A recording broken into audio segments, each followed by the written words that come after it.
Hey everybody, today we're going to go ahead and be discussing prompt hierarchy and just some tips and tricks that can help and break down what this actually means.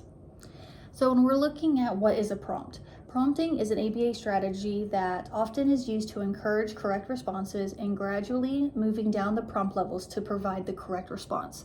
What does that mean? So anything that we are delivering that's going to encourage an independent behavior or response that we're hoping to get.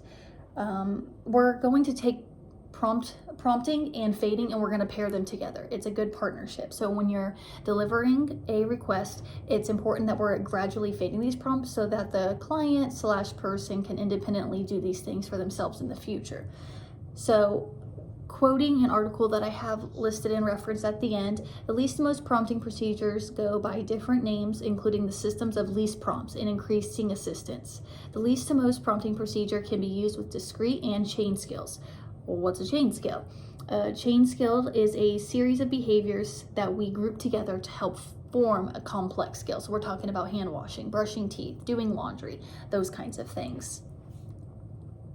When we're discussing how we should fade the prompt, there's some few rules that we do need to follow and think about. We need to plan it out from the start. We're not just going to one day be like, oh, we're all done prompting.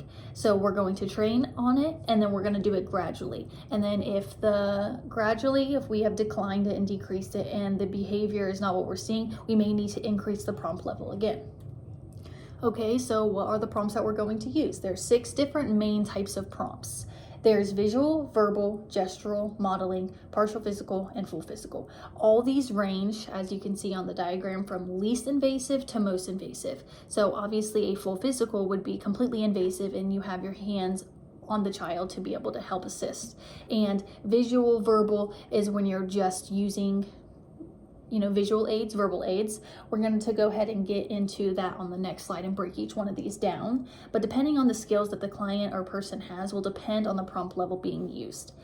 But before we decide what prompt level to use, we're going to probe with the child or client and decide what's going to be the best for them and what can they independently complete on their own without a lot of frustration.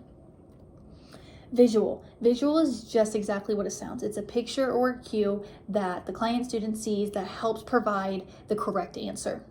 So we can use a visual schedule, kind of like what's identified here. There is a photograph, a drawing, a flashcard with the correct answer on it. Nothing needs to be said verbally, it's just showing. So next on to verbal. What is verbal? So to start out, this is the hardest prompt to decrease. People become very dependent on verbal prompts and what to say next by what you give. So any vocal emission to direct the client / student to produce a behavior. So the example I have here is a woman saying, touch the ball. Gestural is anytime there's pointing, reaching, nodding, or trying to give information about the correct response. Anytime I point at something, hey, touch the ball, and then I would point at the correct answer of which one the ball is. Moving on to modeling. I kept this pretty short and simple. I do, you do. Whatever I'm going to do, that's exactly how I want you to do it.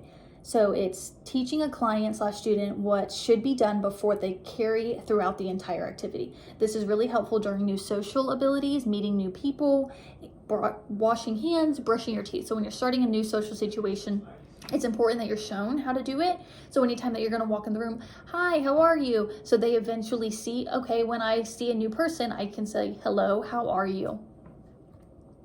Partial physical. This provides some assistance, but allows learners for some independence. So this is going to be the elbow. This is going to be partial on the wrist. A touch of the shoulder to know that you need to move your arm forward, that I'm expecting you to touch something or gesture towards an object.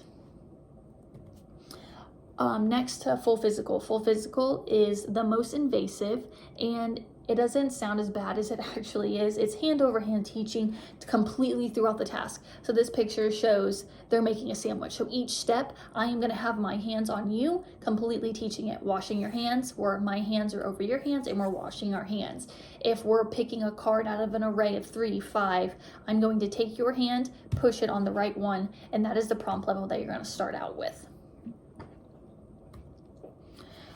It's really important to decide, why are prompts important? Prompts are important for multiple reasons. If a learner is not understanding the task, you're able to break it down to a level that they can understand and produce the most independence. So prompts can help and promote learning new skills to eventually later have the ability to perform tasks independently.